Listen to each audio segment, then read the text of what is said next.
صباح الحب والقمر يشادي، صباح نفحه فل وكادي، صباح الجد والعزمات فينا، صباح الفأل والدنيا تنادي، صباح الفأل والدنيا تنادي. سلام حبيباتي، سلام خواتاتي، نتمنى تكونوا كامل بخير وفي صحه جيده. اليوم حبيباتي جبت لكم وصفتين، الدواره بالحمص ولا الحمص بالدواره بطريقه تجي بزاف بنينه مع لاصوص، تجي يعني خاتره وملبيه مع كسره الشعير، تجي مقرمشه من برا وتجي طريه من الداخل، يعني سخيه بزاف بمقادير مضبوطه بزاف، يعني مع نصائح كيش تنجحوا فيها وكيش تحطوها في الطاجين بلا ما تحل معكم وتكسر معكم. يعني تبعوا معي الفيديو حتى الاخر حبيباتي، نتمنى يعجبكم الاكثر حتى نهار اليوم، خاطر واش ما يصلحوا غير هذو الوصفات في هذه الاجواء البارده. ما تنسوش في الاخر ديروا لايك الفيديو، تخليوا لي تعليقكم وتشجعوا وتشاركوا الفيديو مع الاهل والاصدقاء. شكرا لكم. نبداو هنايا في الوصفه الاولى. عندي هنايا حبه بصل كبيره الحجم، مع حبه طماطم تكون طيبه، مع كميه من الثوم. عندي حوالي 5 فصوص من الثوم ولا 6، قطعتهم هذاك تاع صراره بيتهم باش يسهل عليا العمليه باش نميكسيهم. ثم حطيهم في الخلاط الكهربائي ولا فراشوار كما حبيتو، ولا مكسيوهم. حطيتهم في البرمه في لاكوكو تاعي. عندي كميه من الدوره هنايا نقيتها غسلتها اكيد وقطعتها قطع صغيره، نضيفها الكدره تاعي. نحط الملح هنايا كميه من الملح اكيد حسب الرغبه، ملعقه صغيره من الدرسه، قليل فقط من الفلفل الاسود، قليل من الفلفل الاحمر الحلو والحار، ملعقه من الطماطم المصبره، وقليل من الزيت. انا هاي الدوره تاعي ما مشحماش، اذا كانت مشحمه ما تحطوش خلاص الزيت. نخلط الكل مع بعضهم ونحطهم على نار متوسطه حتى يتقلاو لي مليح. عندي هنا كميه من الزرديه قطعتها قطع صغيره وثلاث حبات هذا صغارين. هنا حطيتهم في الطول باش نميكسيهم من بعد. هنا كما كتلاحظوا البرمه تاعي كليتها على نار قليله. اذا ما تكلات لكمش ونشفت من الماء زيدوا شويه قليل من الماء، من الاحسن هذيك فنجان يكون سخون. هنا من البخار ما باينش كلش. هنا بعد ما تكلات لي عفوا هنايا ضفت الجزر وضفت الحميصه تاعي كانت وارمه من قبل، حليله من قبل وغليتها حتى تقريب يعني حتى طابت هيدا حوالي 80%. ضفتها للخليط كليته مده 5 دقائق ومن مرقت هنايا بما سخون. نغطي على الكوكو تاعي حتى يطيبوا الكل مع بعضهم. هنا بعد ما طابوا مازالت لي لاصوص شويه نردها. نحيت الجزر تاعي نحط شويه قليل مع الجزر ونميكسي الكل. نزيد هنايا الفلفل الحار هنايا باش تجيني شويه لاصوص ملبيه خاطره شويه باش ما تجينيش مايهه. ورد الكل على النار حتى تاكد لاصوص ولا كما حبيتوها. كاين اللي يحب تكون فيها لاصوص بزاف وكاين اللي شويه يحب لاصوص شويه. انا العائله تاعي اكيد تحب لاصوص شويه نوعا ما، خليتها نوعا ما ما طولتش عليها. هنا نوليو الكسره تاع الشعير كما كتلاحظوا هنايا الشعير تاع الكسره رقيق كما كتلاحظوا نتوما كتروحوا تشريو كلوا عطينا الشعير الدرقيق تاع الكسره. عندي 2 كيلات ما كيلا سميد. انا الشعير خلاص لا تقدروا ديروا 3 كيلات تاع الشعير ما كيلا سميد. هنا قليل من الملح. نخلط الكل مع بعضهم. هنا كنت راح ندير 4 كسيرات كما كل الشعير خلاص لي. انا موالفه ندير كي ندير 4 كسيرات ندير 3 كيلات الشعير مع كسره مع كيله عفوا سميد. ملعقه صغيره من الخميره من خميره الخبز، هذه الملعقه تاع الطماطم المتوسطه هذيك ممسوحه عاديه. هنا ضفتها للخليط. نص كيله من الزيت، زيت المائده. كما تحطوا زيت الزيتون كما تحبوا تخلطوا نص زيت الزيتون ونص زيت المائده. نبسس الشعير تاعي هذاك السميد نبسسو مليح يعني جميع الحبيبات لازمهم يتبسسوا. هنايا لازمها تكون مشمخه كامل بالزيت، ما نخليش حتى حبيبه يعني تكون شايحه. نبسس بغرضي. هنا ما حاولتش نزرب الفيديو باش تفهموا مليح خاصه المبتدئات. هنا كيله من الماء تكون ملوءه مليح، تكون سخونه، تكون دافيه مايله للسخونه خاصه في البرد. ولازم يكون الخليط تاعي يكون جاري نوعا ما، يكون يعني مطلوق مليح. انا حطيت ضفت الكيله كامل.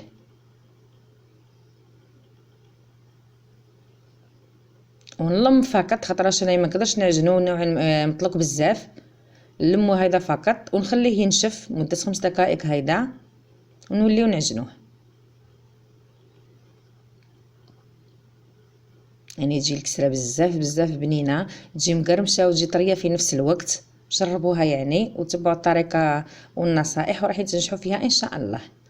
هنا بعد ما عدات 5 دقائق انا هنا شرب الشعير، معروف الشعير يعني يشرب بسرعه. نحاول ندلك انا ما جربتش خلاص الفيديو، يعني كل مره تقولوا لي ما تجربش الفيديو ما جربتش الفيديو، ندلكها بالطريقه هذه براحه اليد ونقطع.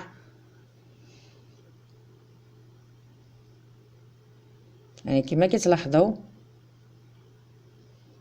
دوك ندلك هنايا باللي بحال اليد فقط باش يعني تبان. هايدا كما كتلاحظوا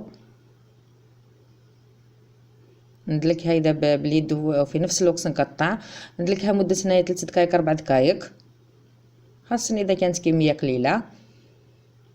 لازمنا ندلكوها هايدا باش تحكم روحها، باش ما تفكش معنا كي نطيبوها.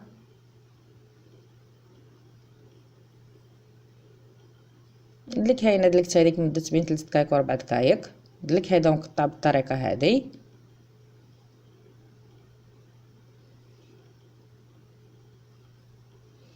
نقسم العجينه تاعي على 3 كويرات.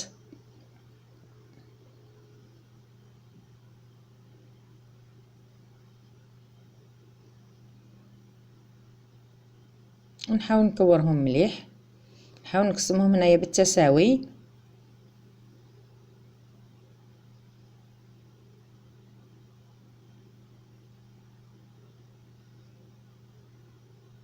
يعني حاولت نشرح لكم بالتفصيل، اي استفسار ما ذكرتوش في الفيديو حطوه في التعليقات.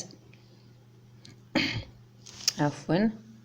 هنا نحاول نكورهم بالطريقه هذه. انا كما كتلاحظوا جاوني هنايا 3 كويرات ونروح نحلهم. هنا من الاحسن استعملوا هذه اللويحه باش تساعدكم في الحلان. نحلهم بالطريقه هذه ومن بعد نضغط على الجوانب مليح مليح باش ما يتفتحوليش الجوانب ويتشكوا لي. نزيد نقلبها وزيد نحاول نخلف نضغط كذلك على الجوانب كي نقلبها. انا في اللحظه هنايا نجيب ورق الزبده. هذا ورق الزبده مولف نستعملو شحال نخطر نحل فيه هنايا الكسره تاع الشعير ونحاول نقلبها وزيد نضغط على الجوانب. وحلوها يعني كيما حبيتو، تحبوها رقيقه تحبوها خشينه، يعني الاختيار اكيد ليكم.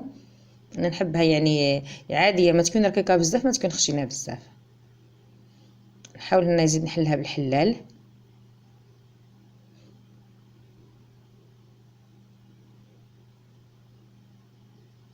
يعني تجي سهله بزاف بزاف، جربوها وردوا لي الخبر. وتجي طريه يعني تجي مقرمشه وطريه سخيه بزاف. هنا نحاول نعدلها ونهزها بالطريقه هذه كما كتلاحظوا. نهز هنا ورق الزبده ونحطها في الطاجين.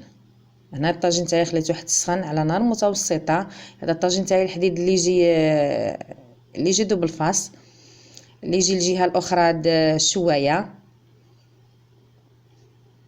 انا بالطريقه هذه نحطها نقلبها ونحي ورق الزبده ونقعد نحرك فيها بالطريقه هذه. ما نحبش تحرك خلاص باش طيب لي كامل حمرا كيف كيف، باش ما تحركليش على جانب وتقاد بيضه على جانب. نقعد غير نحرك وكي تسخن تقدروا تحطوا هنا كماش نظيف ولا طرشونه وتضغطوا عليها هذا بالطريقه هذه وتدوروا في نفس الوقت يعني كامل الجوانب. انا نحاول نقلبها كطيب نقلبها وما تكلوش كل مره تكيسوا عليها باش ما تكسرش معكم وما تحلش معكم في الطاجين. نقعدوا ندوروا خلا كي نقلبوها ندوروا بالطريقه هذه ولا بهذه الاداه اللوحه تاع الكسره يعني خاصه بالكسره. نقعد نضغط على الجوانب وفي الوسط ونحرك في نفس الوقت. ولا بتحبوا بكماش هذا يعني كما درت في الاول. كتاكدوا بلي طابت نحيوها. زيد نحط وحده معكم هيدا نقلبها نحي ورق الزبده. يعني بسهوله تجي سهله بزاف وناجحه اكيد. وتجي سخيه بزاف. يعني جربوها وردوا لي الخبر حبيباتي. نكملهم كامل الكسيرات تاعي ونشوفهم ان شاء الله في الاخير. نقعد غير نحرك هنايا حتى يطيبوا كامل.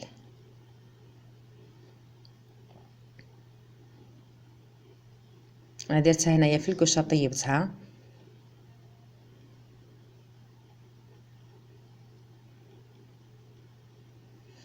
هنايا الدواره تاعي بالحمص بعد ما طابت. انا كنت خليتها اسمها العائله تاعي تحب لاصوص فيها شويه، خليتها بلاصوص.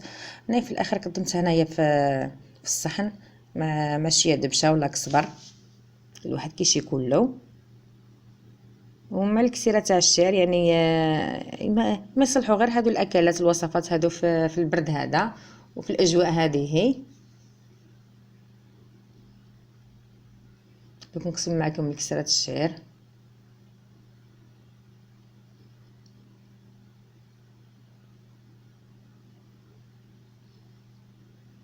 يعني كما قلت تجي مقرمشه من برا وتجي طريه وسخيه. جربوها وردوا لي الخبر.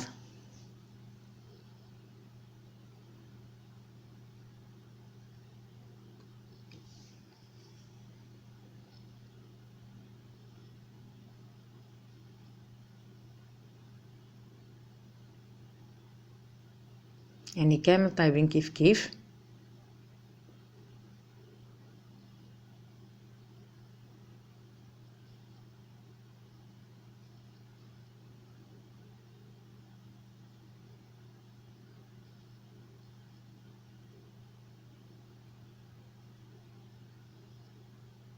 يعني كما قلت ما تصلح غير الحميصه بالدواره ولا اللوبيا بالدواره مع الكسيره هيدا سخونه، خاصه اذا كانت تاع الشعير تكون صحيه اكثر.